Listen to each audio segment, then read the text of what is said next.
Imagina que un día te tomas una copa, hablas con alguien, todo parece normal y horas después no recuerdas absolutamente nada. No porque bebieras demasiado, no porque te drogaran para robarte, sino porque alguien quería ver qué pasaba con tu mente cuando dejabas de tener control sobre ella. Ahora imagina que eso no le pasó a una sola persona, le pasó a miles, y que detrás no había una secta, ni un científico loco, ni una película de espías, había un programa oficial del gobierno de Estados Unidos. Durante años, personas normales fueron drogadas sin saberlo, pacientes que confiaban en su médico, soldados que pensaban que estaban sirviendo a su país, incluso ciudadanos que simplemente entraron al lugar equivocado en el momento equivocado. Y lo más inquietante no es lo que hicieron, es por qué pensaron que era una buena idea. Porque todo esto no nació del capricho, sino del miedo. Miedo a que otros ya supieran cómo borrar una mente y volver a escribirla desde cero. Miedo a quedarse atrás, miedo a perder el control. Y si ahora mismo estás pensando, esto suena exagerado, esto es una conspiración, perfecto. Eso mismo pensaron muchas de las personas que luego descubrieron que habían sido parte del experimento. Quédate hasta el final porque lo que vas a escuchar no es una historia para asustarte, es una historia real, documentada y mucho más cercana a lo que creemos que podría volver a pasar.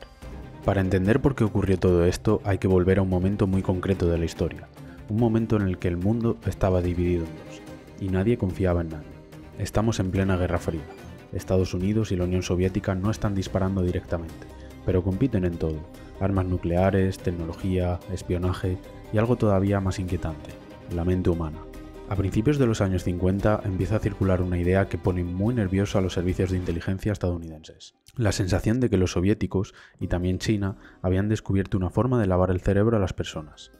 No era solo propaganda. Durante la Guerra de Corea, algunos prisioneros de guerra estadounidenses regresaron a casa defendiendo ideas comunistas, criticando a su propio país o negándose a volver al ejército. Y claro, desde fuera eso parecía imposible. La pregunta no era ¿por qué piensan así ahora? La pregunta era mucho más peligrosa. ¿Qué les han hecho para que piensen así? En esa época empieza a popularizarse un término que hoy nos suena casi a película: brainwashing, lavado de cerebro. La idea de que una persona puede ser psicológicamente destruida y reconstruida con nuevas creencias, nuevas lealtades, incluso nuevas órdenes. Y aquí es donde entra el miedo real. Porque si eso era cierto, entonces no se trataba solo de espías o soldados capturados, se trata de algo mucho más grande. Si un enemigo podía controlar la mente de una persona, podía obtener secretos, podía crear agentes durmientes, podía convertir a cualquiera en arma sin que lo supiera. Así que dentro de la CIA empieza a formarse una mentalidad muy clara: no podemos permitirnos no saber esto. Y esto es un punto muy importante. MKUltra no nace porque alguien dijera vamos a hacer algo malvado. Nace porque alguien dijo si ellos ya están investigando esto, nosotros no podemos quedarnos atrás. El problema es que cuando el miedo se convierte en prioridad absoluta, la ética suele ser lo primero que se deja de lado. En ese contexto, la CIA empieza a preguntarse cosas que hoy nos ponen los pelos de punta, porque en ese momento parecían urgentes. ¿Se puede romper psicológicamente una persona? ¿Se puede borrar su personalidad? ¿Se le puede implantar una nueva? ¿Se puede hacer todo esto sin que la persona se dé cuenta? Y la conclusión a la que llegan es tan simple como aterradora: la única forma de saberlo es probándolo. Así es como, en un clima de paranoia, competencia global y secreto absoluto, se sientan las bases de uno de los programas más oscuros de la historia moderna. Un programa que no buscaba conquistar territorios, sino algo mucho más íntimo: la mente humana. En 1953 todo ese miedo deja de ser solo una preocupación teórica y se convierte en un programa oficial. Ese año la CIA aprueba formalmente un proyecto con un nombre frío, técnico, casi inofensivo: MKUltra. Nada en ese nombre sugiere lo que realmente iba a ocurrir. En ese momento el director de la CIA era Allen Dulles, una de las figuras más poderosas del apartado de inteligencia estadounidense. Para él, la Guerra Fría no se iba a ganar solo con misiles o soldados, sino con información y control. Pero quien realmente va a dirigir el programa en la sombra es un hombre mucho menos conocido: Sidney Gottlieb. Gottlieb no era un militar, no era un espía de película, era un químico. Un científico brillante, reservado y profundamente convencido de que estaba trabajando por el bien de su país. Su misión era clara, al menos sobre el papel: investigar métodos para influir, manipular y controlar el comportamiento humano, especialmente en contextos de interrogatorio y contraespionaje. Traducido en lenguaje más simple, la CIA quería respuestas a preguntas muy concretas: ¿cómo hacer que alguien diga la verdad? ¿Cómo romper una resistencia psicológica? ¿Cómo anular la voluntad de una persona sin dejar marcas visibles? Y aquí es importante entender algo: MKUltra no fue solo un experimento. Fue una red enorme de más de 150 subproyectos distintos, repartidos entre universidades, hospitales, prisiones y laboratorios. muchos de ellos financiados en secreto. En muchos casos, los propios investigadores no sabían quién estaba realmente pagando sus estudios. El dinero llegaba a través de fundaciones pantalla. Todo estaba diseñado para que nadie pudiera ver el cuadro completo. El objetivo oficial nunca se presentó como control mental. Eso sonaba demasiado extremo incluso para ellos. Lo que se hablaba era de técnicas avanzadas de interrogatorio, modificación del comportamiento o defensa psicológica. Pero internamente el lenguaje era otro. Se hablaba de romper la personalidad existente para poder crear una nueva de cero. Y aquí es donde MKUltra cruza una línea que ya no tiene vuelta atrás. Porque para comprobar hasta dónde puede llegar la mente humana necesita mentes humanas reales. No simulaciones, no voluntarios informados, personas de carne y hueso. Con ese permiso implícito y con una presión constante para obtener resultados rápido, el programa empieza a moverse en una dirección peligrosa. Una en la que el fin justificaba casi cualquier medio. Y a partir de ese momento, la pregunta ya no era si podían hacerlo. La pregunta era, ¿hasta dónde estaban dispuestos a llegar para conseguirlo? Si querían entrar en la mente humana, necesitaban una llave. Y a principios de los años 50, esa llave parecía tener nombre y apellido: LSD. En aquel momento el LSD no era lo que hoy conocemos culturalmente, no estaba asociado a festivales, ni a espiritualidad, ni a contraculturas. Era una sustancia nueva, poco estudiada y extremadamente potente. Para que te hagas a la idea, el LSD actúa en cantidades casi ridículas, microgramos, una dosis tan pequeña que es invisible al ojo humano, y aún así puede alterar por completo la percepción de la realidad.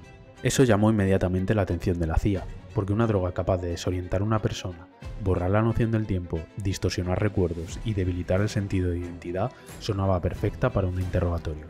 La lógica era sencilla, al menos sobre el papel. Si alguien no sabía exactamente quién es, dónde está o qué está pasando, quizás sea más fácil obtener información de él. Así que MKUltra convierte al LSD en su herramienta principal. Pero no fue la única. También experimentaron con mescalina, psilocibina, barbitúricos, anfetaminas, incluso combinaciones de unas con otras. El objetivo no era entenderlas desde un punto de vista médico, era observar qué pasaba cuando una mente era empujada más allá de sus límites normales. Y aquí es donde todo empieza a volverse realmente oscuro, porque muchas de estas pruebas se hicieron sin consentimiento. Las personas no sabían que estaban siendo drogadas, no sabían que formaban parte de un experimento, ni siquiera sabían quién había detrás. Algunos sujetos recibían LSD durante interrogatorios, otros en hospitales psiquiátricos, otros simplemente en situaciones cotidianas, una bebida, una comida, una visita médica. La CIA quería observar algo muy concreto: qué decía una persona bajo los efectos de estas sustancias, cómo reaccionaba, qué recordaba después y qué no. Desde el punto de vista científico, el LSD actúa principalmente sobre el sistema serotoninérgico del cerebro, alternando la comunicación entre distintas áreas. Dicho de forma simple, rompe la forma habitual en la que el cerebro organiza la realidad. El problema es que esa ruptura no siempre se cerraba cuando el efecto desaparecía.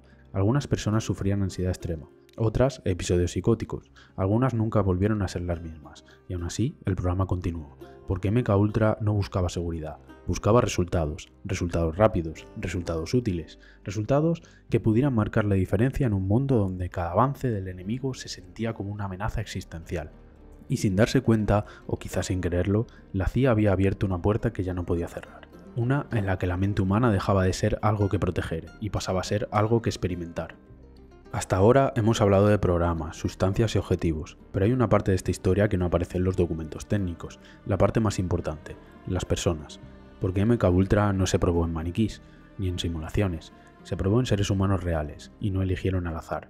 Muchos de los primeros sujetos fueron prisioneros, personas sin poder, sin voz, sin la posibilidad real de decir que no. Para la CIA eran candidatos ideales, si algo salía mal, nadie preguntaría demasiado. Otros fueron pacientes psiquiátricos, personas que acudían a hospitales buscando ayuda, confiaban en sus médicos, confiaban en que lo que les daban era para curarlos, no para usarlos como parte de un experimento secreto. Algunos de esos pacientes recibieron dosis de LSD durante días, semanas, incluso meses, sin saberlo, sin entender por qué su percepción de la realidad se rompía poco a poco. También hubo soldados estadounidenses, hombres que querían estar participando en entrenamientos o pruebas rutinarias. En algunos casos se les decían que iban a probar nuevas técnicas defensivas. Nunca se les explicaba el verdadero objetivo. Y luego están los casos más inquietantes, los que parecen sacados directamente de una película, pero ocurrieron de verdad. Uno de los subproyectos más conocidos se llamó Operación Midnight Climax. La CIA alquiló apartamentos secretos en ciudades como San Francisco y Nueva York, colocaron cámaras ocultas y contrataron prostitutas para atraer a hombres a esos lugares. A esos hombres se les ofrecía una bebida, un trago cualquiera, Dentro, sin que lo supieran, había LSD. Desde habitaciones contiguas, agentes de la CIA observaban, tomaban notas y grababan lo que ocurría. Querían ver cómo se comportaba una persona drogada en una situación íntima. ¿Qué decía? ¿Qué hacía? ¿Qué recordaba después? Ninguno de esos hombres dio su consentimiento. Nunca supieron que habían sido parte de un experimento gubernamental. Pero MKUltra no se limitó solo a grupos controlados. También hubo ciudadanos completamente normales. Personas que no eran criminales, ni pacientes, ni soldados. Simplemente estaban en el lugar equivocado en el momento equivocado.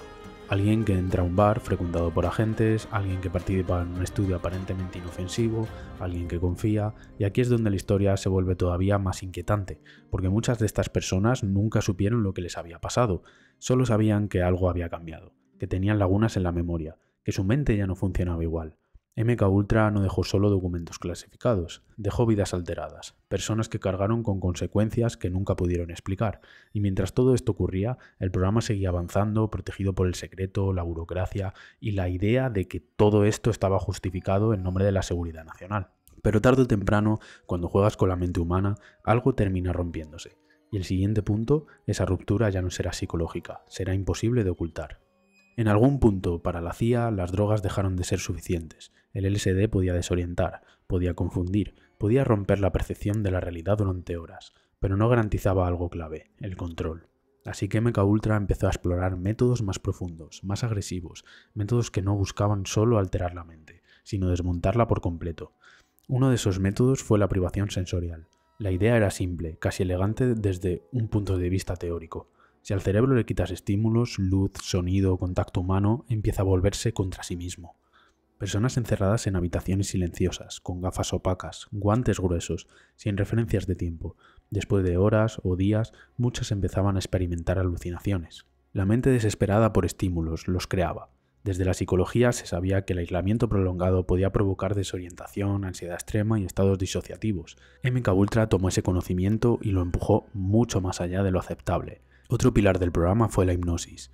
La CIA quería saber si una persona hipnotizada podía revelar información sin darse cuenta, ejecutar acciones en contra de su voluntad consciente o no recordar nada después. Se combinaron sesiones de hipnosis con drogas psicoactivas, buscando una especie de estado ideal, donde la mente estuviera lo suficientemente abierta como para ser manipulada. En paralelo se recurrió a una técnica todavía más extrema, el electroshock. En algunos hospitales los electroshocks se aplicaron con intensidades mucho mayores de las recomendadas clínicamente, no para tratar enfermedades, sino para borrar recuerdos, romper patrones mentales y provocar una regresión psicológica. El objetivo no era curar, era resetear. Algunos investigadores hablaban abiertamente de desintegración del ego, la idea de destruir la personalidad existente para ver si, después, era posible reconstruirla de alguna forma. Desde la ciencia moderna sabemos que el trauma extremo puede provocar disociación, pérdida de identidad y fragmentación de la personalidad. MKUltra no solo observó esos efectos, los buscó deliberadamente. Y aquí es donde todo cambia, porque cuando tu objetivo es romper una mente, no hay una forma limpia de hacerlo. Las consecuencias no se apagaban cuando terminaba la sesión. Muchas personas desarrollaron trastornos psicológicos graves, pesadillas, pérdida de memoria, ansiedad crónica. Algunas nunca volvieron a funcionar con normalidad.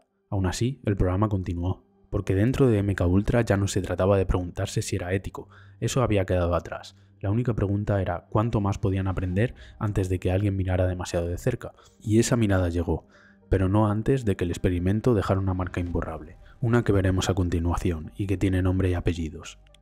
Hasta ahora, MKUltra había permanecido en las sombras, protegido por el secreto, los informes clasificados y la idea de que todo era necesario. Pero en 1953 ocurre algo que cambia la historia para siempre. El nombre de esa persona era Frank Olson. Olson no era un prisionero, no era un paciente psiquiátrico, no era un civil cualquiera, era científico y trabajaba para el propio gobierno de Estados Unidos. Formaba parte de un equipo que investigaba armas biológicas, conocía secretos, confiaba en las personas con las que trabajaba. Un día, durante una reunión entre colegas, alguien toma una decisión sin avisar. A Frank Olson le administran LSD sin su consentimiento, como parte de un experimento.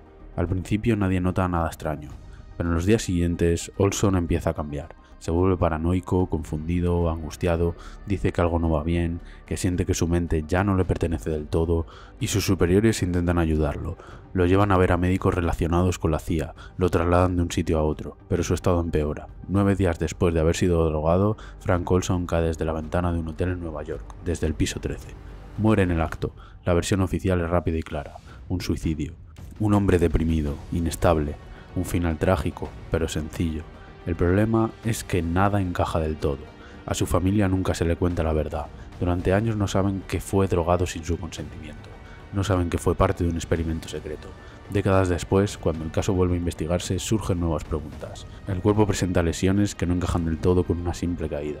Algunos expertos sugieren que Olson pudo haber quedado inconsciente antes de caer. Saltó, lo empujaron, o simplemente estaba tan psicológicamente destrozado que ya no podía distinguir la realidad. Nunca se llegó a una conclusión definitiva. Lo que sí quedó claro es esto: Frank Olson nunca dio su consentimiento, nunca supo que estaban experimentando con él, y murió pocos días después de que su mente fuera alterada deliberadamente. Años más tarde, el propio gobierno de Estados Unidos reconoció su responsabilidad, pidió disculpas a la familia, pagó una indemnización, pero para entonces el daño ya estaba hecho. El caso de Frank Olson se convirtió en algo que la CIA no podía borrar. Una prueba de que MKUltra no solo jugaba con teorías, sino con vidas reales. Y a partir de ahí el secreto empezó a resquebrajarse. Porque cuando una historia así sale a la superficie, ya no basta con destruir documentos, ya no basta con negar. Alguien iba a empezar a hacer preguntas, y esta vez no iban a poder mirar hacia otro lado. Durante años MKUltra funcionó como funcionaban muchos secretos de Estado, fragmentado, compartimentado y enterrado bajo capas de burocracia. Pero a principios de los años 70 algo cambia. Estados Unidos atraviesa una crisis de confianza brutal. Vietnam, Watergate, escándalos políticos que hacen que la gente empiece a preguntarse qué más se ha hecho, sin decirlo. Y por primera vez en mucho tiempo, el foco se posa sobre las agencias de inteligencia. En 1975, el Senado de Estados Unidos crea una comisión especial para investigar abusos cometidos por la CIA.